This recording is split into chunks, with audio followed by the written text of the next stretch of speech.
What's up, guys?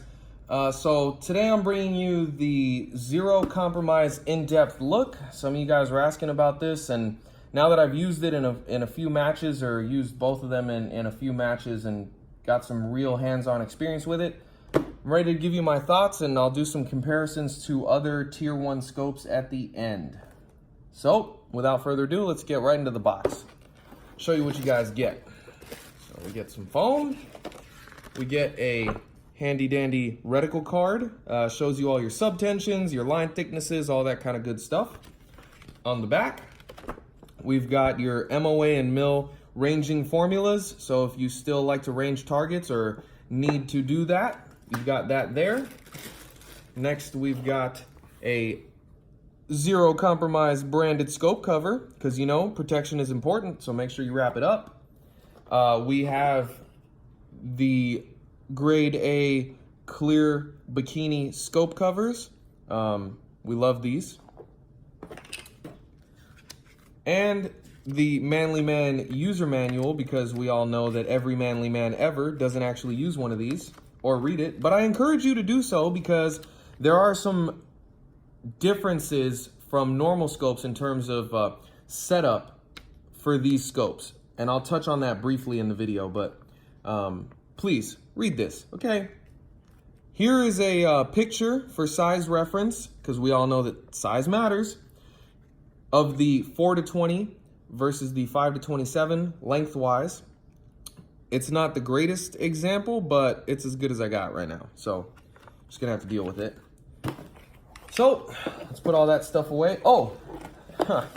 Let me not forget in my haste the most important feature contained at this end piece of foam here, the most important feature of this entire box, the secret Allen key. Okay, it's in this piece of foam, so don't say you didn't get one. You just gotta look for it, a la very Night Force-ish. Ironically enough, this entire scope is very much like Collis and Night Force had a baby, and the baby came out better than both of them combined. Hint, hint, cough, cough, wink, wink at the people involved in designing and creating zero compromise. Now, this scope here, this is the full-size 5-27. If you guys watched my zero compromise versus tangent theta video, I had the 4-20 version in that. I no longer have the 4-20 version, not because it's a bad scope, but because I just personally don't benefit from any of the advantages of an ultra short. Advantages of an ultra short, you ask? Maybe you didn't, but I'm gonna tell you. If you run thermals, if you run night vision, if you have a short barreled rifle with a muzzle brake that's close to the objective, so something like a Desert Tech SRS Covert with a 16-inch barrel where your muzzle brake is here, your objective lens on a lot of scopes is right here. That's not a very comfortable place to be, only because you never know, that muzzle brake could spit out a piece of carbon or some dust or anything else, and your objective being that close is more at risk. So with a shorter scope, you back it up and you're playing it a little more safe. It also balances better on things like an AR-10, a 223 semi-auto, stuff like that. The shorter scopes balance a bit better there. I don't have a need for any of those, so I decided to switch up to the full-size 5-27. But what I will say about the 4-20 is that the 4-20 is far and away the best ultra short scope on the market. I've personally owned the Collis 3-18, Schmidt-Bender 5-20 ultra shorts, several of those, several 3-20 ultra short Schmidt-Benders, as well as the March 3-24 by 52, and the Leupold MK6, and the zero compromise 4-20 blows all of those out the water. It's just an amazing scope, and quite frankly, it is more impressive to me as a scope than this full-sized one, because they've taken all these features. So every feature that this scope has, the 4-20 has, outside of obviously the magnification range and the objective diameter, But all the other features, including the internal travel, are all the same on the 4-20, and they managed to squash it down into a scope that's like 12.4 inches long, if I remember correctly. And that in and of itself is impressive. But not only that, they've done so without compromising any optical quality. It literally holds its own and goes toe-to-toe with this one being the full-size model. It gives up nothing. When I had them next to each other for comparison, it gave up nothing. It gave up nothing in image quality, resolution, image distortion, color, contrast, you name it, it did not give it up. So it's really, really an impressive scope, especially considering the size. Again, the only differences between it and this one is the length, 4-20 magnification versus 5-27, and a 50mm objective versus this is a 56mm objective. So take your pick, but if you decide that the shorter one, the 4-20 is for you, just know that you are literally making zero compromises by choosing that one. So, having said that, let's get into this one here. Every feature that I talk about here is also, once again, I just really want to reiterate, it's also in the 4-20 model, so there's no need to do a separate video for that one on its features. We'll start back here. This is obviously the ocular. Tenebrex scope caps did not come with the scope. I purchased these at Mile High. But the nice thing is that the ocular is already threaded for Tenebrex, so you literally just snap it on and you've got a scope cover. Yay! No funky adapter to mess with and all that kind of weird stuff. The objective here, it's the scope cap and then this knurled ring that's threaded, and you just screw it in to the objective of the scope, snap on the lens cover, and yay, Tenebrex lens cover, woo! Back to this end. Locking diopter ring is right here. That's the ring right there. It's a little dusty, but as you can see, I use my scopes. They don't sit in the safe. I love a locking diopter, especially because of flying to matches, because TSA, you guys are impressive, man. If any of you guys work for TSA, you guys are absolutely impressive. You guys managed to break a latch on my Pelican case. That is, shout out to you guys, man. Moving forward, obviously ZCO markings here. Magnification ring. Same thing that I said in the 4-20 comparison video. This thing is perfect in the tension that it takes to move it. It is smooth. There's no rough spots. And it's not loose enough that you'll move it by accident, but you can just grip it and rip it and it'll get to where you want it to go. Small little throw lever integrated in there, not too much to obscure, and it follows the styling lines kind of like at an angle here. Not sure that that really matters to a lot of you guys. It doesn't to me, but I just thought I'd point it out. There are aftermarket throw levers for this, but I don't think that I'll personally be running one because the tension is just absolutely awesome. Moving forward, we have a 36mm tube. And this is a spur mount. I am running the 6001. There are obviously other options for mounts. There's MPA, I believe, Really Right Stuff. Obviously spur. I know American Rifle Company has a 36mm mount, rings as well. So there's some options, not as much as a 34, but there's definitely some options in the different price points. So I wouldn't let that deter you from buying this scope if it's within your budget.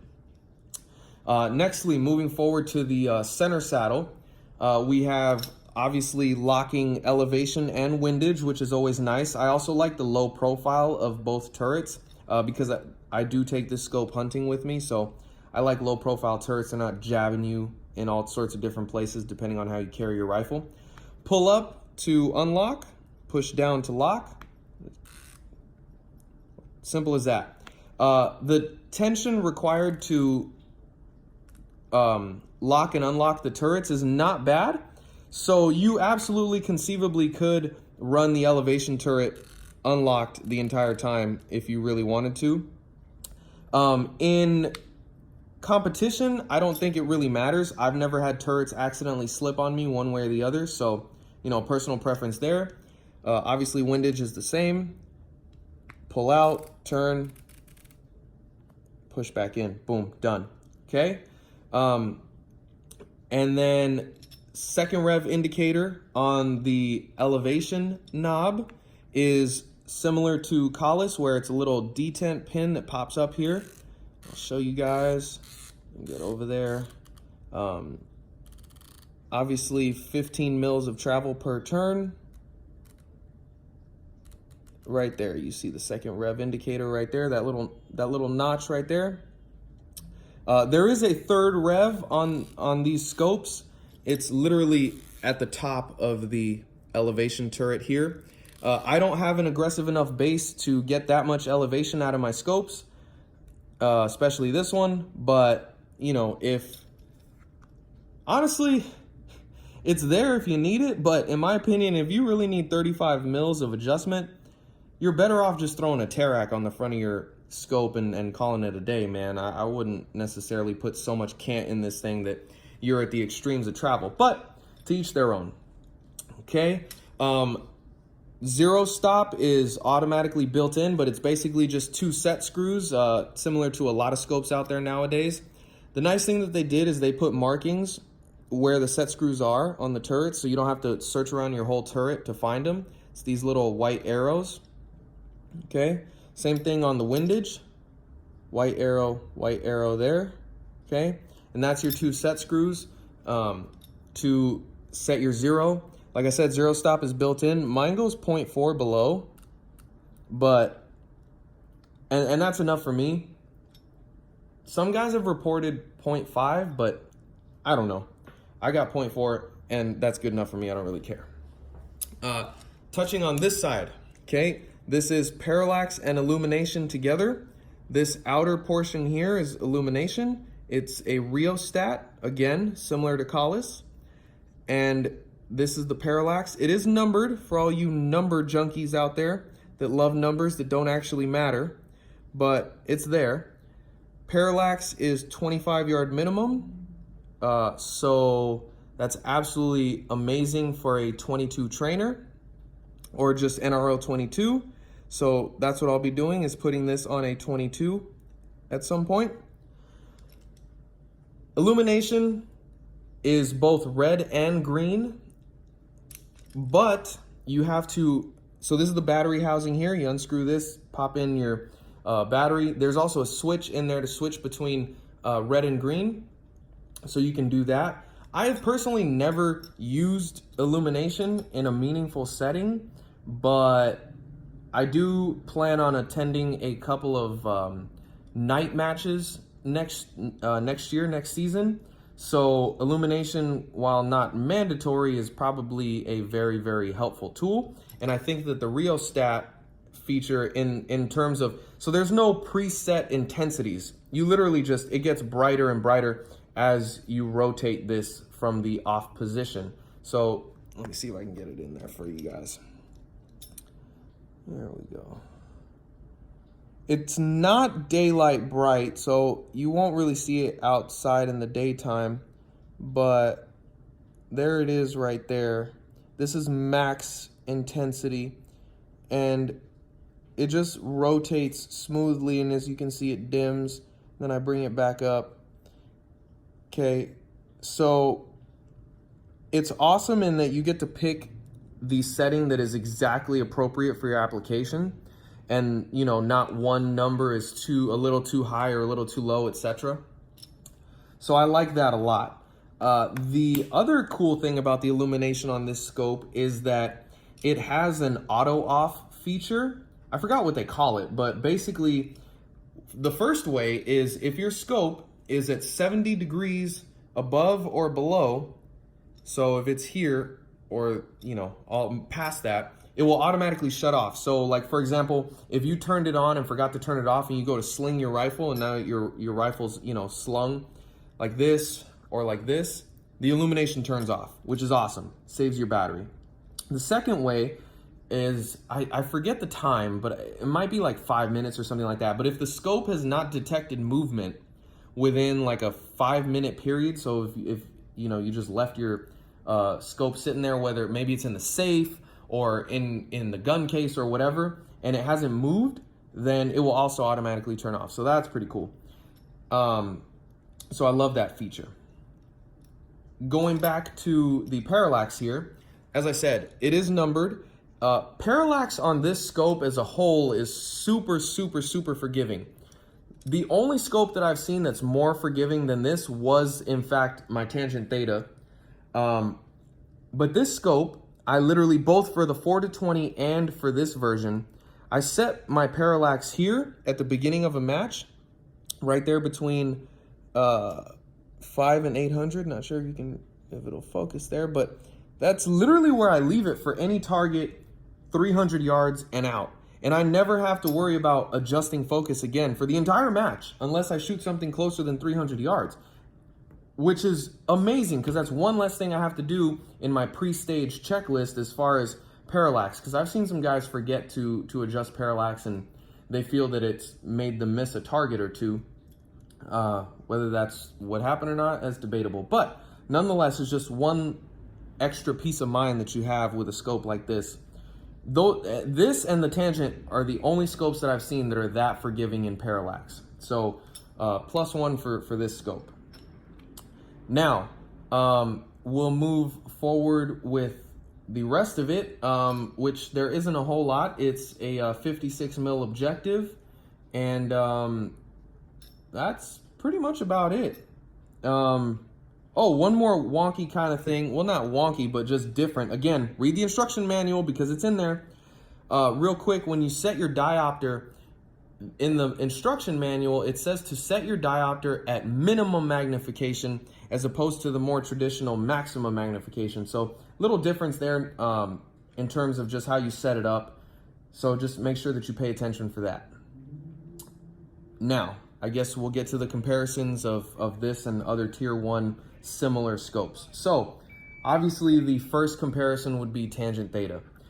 This MSRP versus MSRP, this comes in about $1,000 cheaper. The tangent theta is still a little bit better in the glass department, but it's really not much. And short of having them side by side, literally right next to each other, you can't really tell.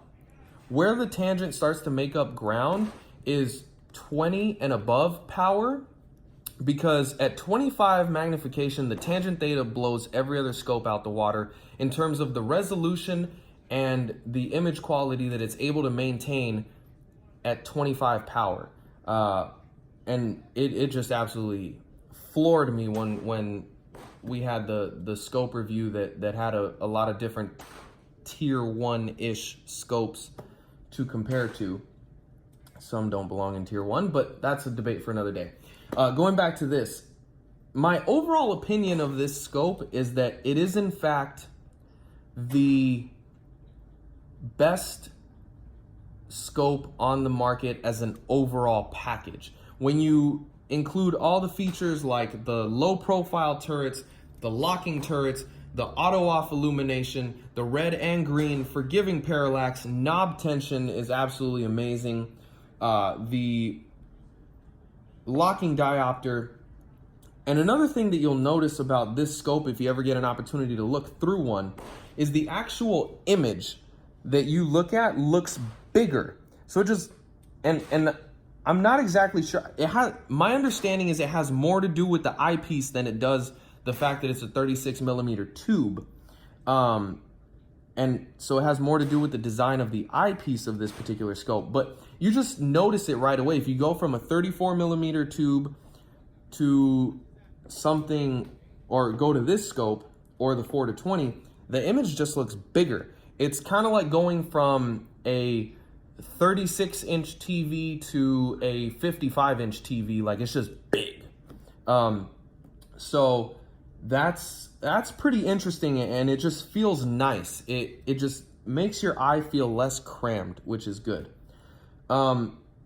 So again, my opinion overall is that this is the best overall package on the market. Complaints, do I have any? One, it doesn't come with scope caps. I think that it should come with Tenebrex scope caps, but not a huge deal breaker there. The other thing that I had a minor complaint about was this one, and especially this one, only because this is a very early zero comp model. To my knowledge, all the ones in production now have had the issue corrected. But this one has two different feels and sounds between the windage and the elevation, and the windage actually feels and sounds better and more tactile than the elevation. This one's just not quite as sharp, I would say, but Zero Compromise has said that I could send the scope to them at any time and they will fix that issue for me, obviously free of charge. So that is absolutely awesome customer service. I will potentially do that at some point, but it's not such a big deal right now that I need to. And honestly, I'd rather be shooting than having that replaced at the moment. So we'll see if and when I ever send that in to get resolved. Another thing that I like about Zero Compromise is that they're based in Idaho. Now, the scopes are made in Austria, but all the repairs are handled in-house at the Idaho facility. I don't ever anticipate needing the warranty for this scope, but just in case if I do, it's nice to know that I can literally overnight it if I really needed it quick, fast, and in a hurry. I can overnight it to Idaho, and then it'll come back to me rather expeditiously versus, you know, a Collis going back to Austria or a Minox going back to Germany or some of the other European scopes that got to go back. So a little advantage there. Again, with a lot of those scopes, you don't anticipate needing the warranty. I did have an issue with the 3-18 where there was some potential for me to send it back. I ended up returning the scope in general, but issue for a different day. So if you guys have any questions, please ask. I will do my best to answer all of them in an honest fashion. This scope was not given to me for review. This is my personal purchased scope, or traded for, actually. I ended up trading my Tangent for this. But nonetheless, and my Tangent I bought. So nonetheless, I own this scope. It is not free. I did not receive a discount or anything like that. So this review is completely unbiased. And I guess I'll end with the closing thought of this. And, you know, maybe some fanboys will hate me. Maybe the companies will dislike me. I don't really give a shit. But this scope, as I said, is like Collis and Night Force had a baby and it came out better. And after having some experience with the Collis 5-25 and after owning the Collis 3-18, this is everything that the Collis should have been that isn't, and the Collis should not be priced where it is. The Collis is a $2,500 scope, not a $3,500 scope, period. As to why, that's a discussion for a different video. And if enough people want to know why, I'll give my thoughts on that. But nonetheless, this is what a $35-ish, $3,700-ish scope should be. This is everything that the Collis 5-25 should have been, that it's not. And that's my closing thoughts. Thanks for watching, guys. You know, kind of went on for longer than I anticipated, but I just wanted to be thorough and get everything out there that I thought was pertinent to potential buyers or people that are thinking about, you know, exploring the possibility of saving up for one of these scopes. It is a decent amount of money, but well spent. Very, very well spent. Again, guys, if you have any questions, let me know. I will do my best to answer them honestly and truthfully, because I am not a brand loyalist in any way, shape, or form. If you like the video and if you want to see more, I've got more coming. So please, you know, like, comment, subscribe, share, all that fun stuff. Oh, and last thing I'm gonna say before I get out of here, if that one's a little out of your price budget, excuse me while I reach over here, I've got this baby coming up next for a review. So a little more budget oriented, as we'll call it, for those of you guys that don't want to spring for something this expensive. Thank you guys for watching. Stay safe and stay shooting.